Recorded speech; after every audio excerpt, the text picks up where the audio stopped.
Hi friends, നിങ്ങൾക്ക് എല്ലാവർക്കും മൈക്രാഫ്റ്റ് ടെക്കിന്റെ പുതിയൊരു വീഡിയോയിലേക്ക് സ്വാഗതം. അപ്പോൾ നമ്മൾ ഇന്ന് ചെയ്യാൻ പോകുന്നത് ഈ മൈക്രോ ഗ്രീൻ ആണ്.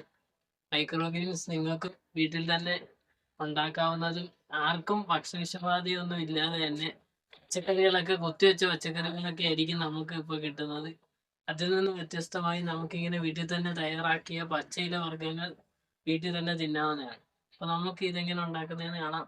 നമുക്ക് നേരെ നമ്മുടെ ഫ്രണ്ട്സ്, നമ്മൾ തലേന്ന് സോക്ക് ചെയ്ത് വെച്ച പയർ 2 പിടി എടുത്തിട്ടുണ്ട്.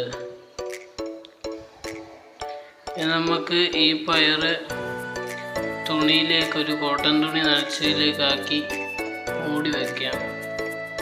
അങ്ങനെ ഇരുന്ന് വേണം അത് മുളയ്ക്കാൻ. അതിനായിട്ട് നമ്മൾ ഇതേപോലെ ഒരു തുണിയിലിട്ട് മൂടി വെക്കേണ്ടതാണ്.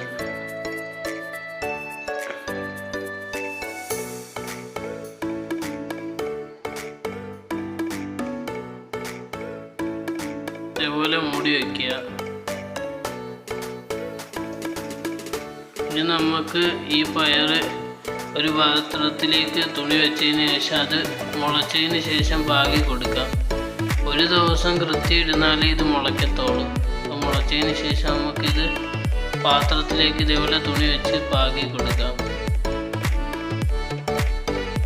ഈ പാകിയ പയർ പിറ്റേന്നായപ്പോഴത്തേന് ഇതേപോലെ ചെടി പരുവം ആയി വന്നിരിക്കുകയാണ്.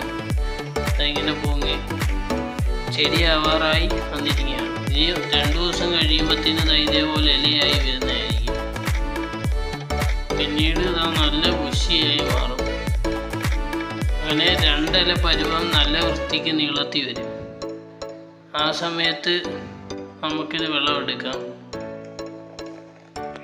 നമ്മൾ കടയിൽ നിന്നൊക്കെ വാങ്ങിക്കുന്ന കീടനാശിനി അടിച്ച പച്ചക്കറി കഴിക്കുന്നതിനെക്കാട്ടി നല്ലതാണ് ഇതേപോലെ വീട്ടിലൊക്കെ ഉണ്ടാക്കി കഴിക്കുന്നത്. അതുകൊണ്ട് എല്ലാവരും ഇത് വീട്ടിൽ ട്രൈ ചെയ്യുക. ഇത് പച്ചയ്ക്ക് കഴുകി കഴിക്കാൻ വരെ നല്ലതാണ്. അതുകൊണ്ട് എല്ലാവരും വീട്ടിൽ ട്രൈ ചെയ്ത് നോക്കുക. ഇങ്ങനെ നിങ്ങൾക്ക് പയർ മാത്രമല്ല പല ധാന്യങ്ങളും മുളപ്പിച്ച് ഇങ്ങനെ കഴിക്കാവുന്നതാണ്. നിങ്ങൾക്ക് എല്ലാവർക്കും എൻ്റെ ഇന്നത്തെ വീഡിയോ ഇഷ്ടപ്പെടുമെന്ന് വിചാരിക്കുന്നത്. നമ്മൾ കടയിൽ നിന്ന് വാങ്ങിക്കുന്ന പച്ചക്കറിയൊക്കെ വിഷം കുത്തിവെച്ചായിരിക്കും. അത് കഴിക്കുന്നതിനെ കാട്ടി നമ്മൾ ഇതേപോലെ വീട്ടിൽ പയറോ മറ്റു ധാന്യങ്ങളോ ഒക്കെ ഇട്ട് മൈക്രോ ഗ്രീൻ ഉണ്ടാക്കി തിന്നുന്നതായിരിക്കും. നമ്മൾ ഈ ചീരവിത്തൊക്കെ മൈക്രോ ഗ്രീൻ ഉണ്ടാക്കി വെക്കുന്നതാണ്. അതൊക്കെ ഇട്ട് നിങ്ങൾക്ക് ഇങ്ങനെ മൈക്രോ ഗ്രീൻ വെക്കാം. ഇനി മൈക്രോ ഗ്രീൻ നമ്മൾ ഈ കഴുകി എടുത്തത് കണ്ടാ വെറുതെ ചവച്ചില്ല, ആ ടേസ്റ്റാണ്. പച്ചയ്ക്ക് ചവച്ചില്ല. അപ്പോൾ നിങ്ങൾക്ക് ഇന്നത്തെ എൻ്റെ വീഡിയോ ഇഷ്ടപ്പെടുകയാണെങ്കിൽ ലൈക്ക് ചെയ്യുക, ഇഷ്ടപ്പെട്ടില്ലെങ്കിൽ ഡിസ്ലൈക്ക് ചെയ്യുക. പിന്നെ നല്ല നല്ല കാര്യങ്ങൾ കമൻറ്റ് ചെയ്യുക. അത് നമ്മൾ ചെയ്യുന്നതായിരിക്കും. ഇനി അതേപോലെ സബ്സ്ക്രൈബ് ചെയ്യാൻ ആരും മറക്കരുത്. ഇനി നല്ല വീഡിയോ കാണുമ്പോൾ എന്ന പ്രതീക്ഷയിൽ ഇസ്മി മാഹി.